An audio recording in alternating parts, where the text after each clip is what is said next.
Cooking with Lisa. Don't you start that. Don't you start. You make me sick.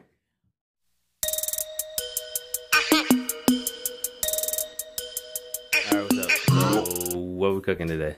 Today we are going to be cooking what I like to call a roots curry. So come on. So we have some, this way. So we have some carrots and some potatoes. Some chickpeas or garbanzo beans, however you want to call them. Then up here we have our nice blend of seasonings. We have some curry. We have some arrocero, which is seasoning from Panama. Some smoked paprika, salt and pepper, and garlic powder. Cool. So we're gonna get it over. So now we're going to cook out the curry, and we're gonna use 1 to 2 tablespoons of, you can use butter or vegetable spread or vegan butter, something to just help cook it out. I like to use 1 tablespoon of butter with a teaspoon, maybe a teaspoon and a half of olive oil, just so the butter doesn't stick, because the butter burns a little bit faster. So you want to add a little bit more oil to it so the curry does not burn. So let me show you what I'm talking about. So we put the butter in there. You want to make sure the pot is not super hot. So there we go. Let that move around a little bit. And I can kind of eyeball it when it comes to the olive oil. So and just let that play around in there a little bit. Back up. I don't want you to burn. And then we're going to pour in our curry. And you can use any curry that you like. I like to use different ones. This is the Chief Curry brand. I use Blue Mountain. Whichever one works for you. And you're just gonna cook out that curry and let it cook so it doesn't come out grainy. What do you mean cook out the curry? What the hell does that mean? That means when you cook out the curry, some people don't let the curry cook long enough, and when you eat it, it tastes sandy.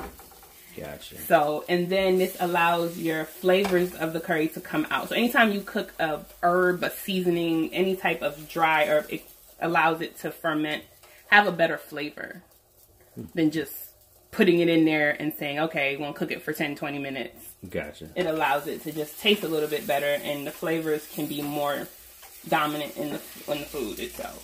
So, and then once it starts to get like that, you can add maybe about a cup of water or a cup of stock. You keep it on there.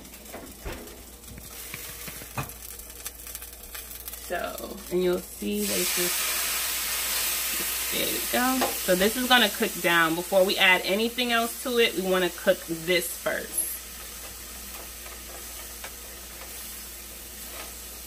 Cool. And everybody has their own way of cooking curry. This is, me being a Panamanian, this is the way I grew up cooking curry. Jamaicans have their own way. Trinidadians have their own way. Guyanese have their own way. But this is my way. So I'm going to add a little bit more water. And we're going to let that cook for about maybe 3 minutes. Until everything kind of becomes like a nice little thickened sauce in a sense.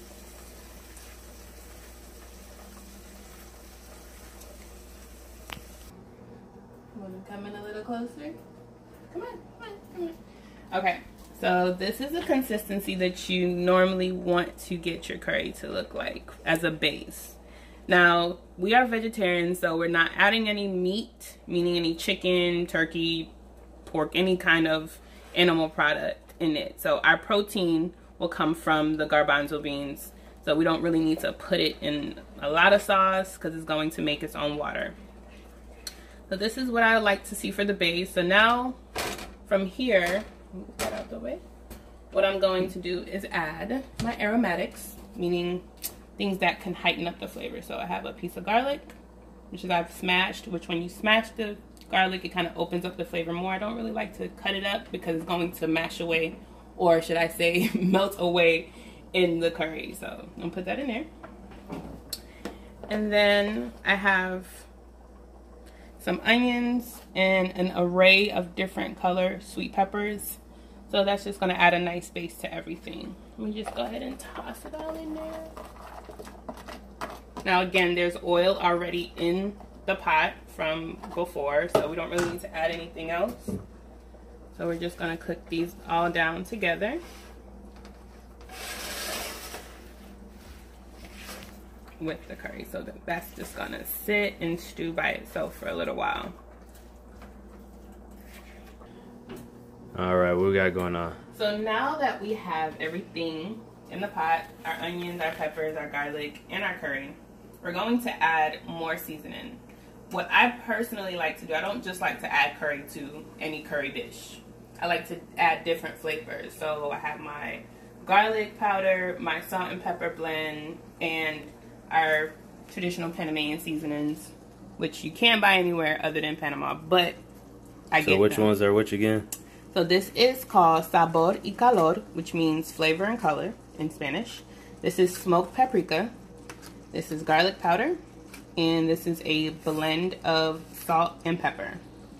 So, and everything you're going to add to taste, you don't have to add the whole item. So I don't normally measure. I would say maybe about half a teaspoon if you need to measure. If you're one of those people that have to have a measurement, half a teaspoon will work.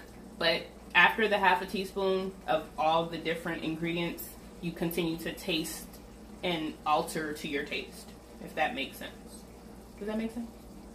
I think so. Okay. Season it, taste it, season it, taste it, so you like it, right? Right. Okay. Okay, gotcha. then. So, I always start off with a pinch, which is, I can eyeball a half a teaspoon. Get it from my mama. You go. So, I'm pinching just, and you go as you taste as you go. So, we're just going to sprinkle a little bit here, sprinkle a little bit there, a little salt and pepper. And, you know, some people get a little afraid of the salt and pepper. It goes a long way, and we use sea salt. We do not use iodized salt in anything that we make.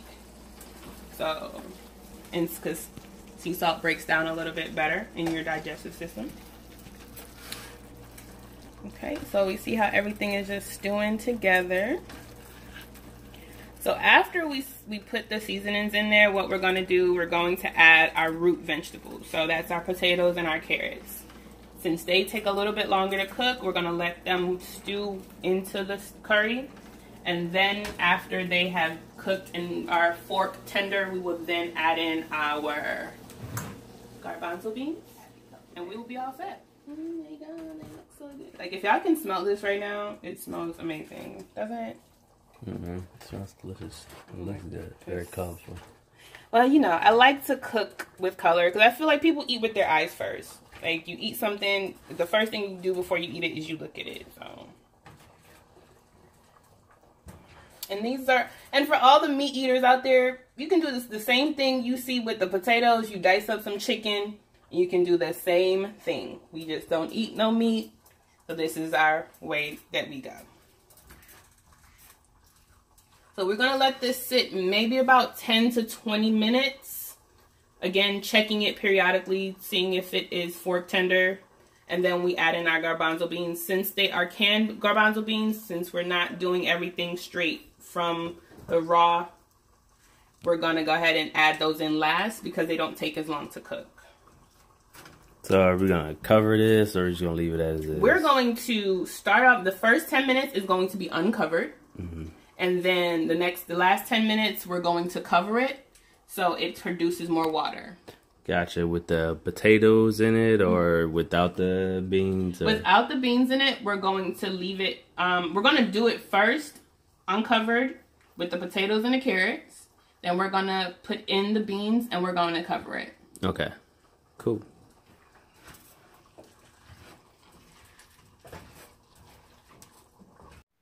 Okay guys, so what we're doing here, we're just going to let the potatoes and the carrots stew for about the first 10 minutes uncovered before we do add the garbanzo beans, and allowing that to thicken up a little bit and sweat out and get all the starches out of the potatoes, so that will bring more thickness to the curry base that we do have. And by adding the garbanzo beans, since they are pre-cooked and canned, they do not need as much time to cook. So stay tuned and see what we got. So it's been about, I would say about 10 minutes. And as you can see, you see the difference in the color Everything is stewed down a little bit. It is fork tender to a bit, but I like for it to be a little bit softer. So now is the time where we add in our garbanzo beans. So this is about 2 cans of chickpeas, garbanzo beans. You can actually get raw ones and boil them and soak them, but for the time, we don't got time to do that today. So we're just going to take the canned ones and pour them right in there. And these are going to cook. And these add such great flavor, and they make great meat substitutes, I should say. Because this doesn't really taste like you're missing anything. What you think, babe? I agree. Why do you think they could make great meat substitute? Well, one, they're high in protein. Also, they're very hearty. So just think about hummus. When you make hummus, this is what you make hummus out of. When hummus is thick and hearty and yummy and all its goodness. I'm gonna cover this, and y'all can see it's very hearty. It's filling. It's gonna be very filling. I like to say this is the meat and potatoes type of dish without the meat. Just saying. So we're gonna cover this up for another 10. Just potatoes and more potatoes. Shut up. No. It is a meat and potatoes dish for vegetarians. So we're gonna go ahead and cover this up and let it stew. He really has to go in there. We're going to cover it up for another 10 to about 15 minutes, and you can gauge it. Well, we live in Texas, so there's a lot of electric stoves. If I had a gas stove, it wouldn't, maybe just be about 10 minutes because it's direct heat. But electric stoves take a little bit longer. So we're going to up the, I would say, to about 5. We're going to put on a 5 here. And we're going to let that sit and chill out for a little bit. And by the time we come back, it should all be good to go. It has stewed down and became some goodness over here. So you want to take a look? Come on, come on, come on. So see how it's nice and stewed, and it looks so freaking good. How does it smell? Smells good too. It smells really good. Okay, so you guys out there, you can't taste it, but I have my helper that's gonna help me taste this, and he's gonna tell you guys. I guess because the potatoes are very soft, so they just kind of just melt in your mouth. And that's what brings the hardiness to it, is the potatoes going to melt down and add a little thickness to the base, so it helps. And then you have like the meatiness of the garbanzo beans. You get the sweetness of the carrot. So everything plays really well together. So we're going to pair that with, you know, some rice and peas. And that's a whole nother segment. We're going to work on that. And some fried plantain. And that is dinner, guys. So if you enjoyed that, make sure you hit the subscribe button. And we'll have more stuff for you. Comment down below and let us know what else you want to know. Or any questions you may have about today's dish. And we'll be happy to answer. Make sure you keep contact with us all week. We'll have other stuff that's going on, fitness stuff. Mr. Deadlift will be, it's leg day tomorrow, guys. So we'll be taking you guns. We'll be taking you guys to the gym with us. And we'll come back with more videos. Bye.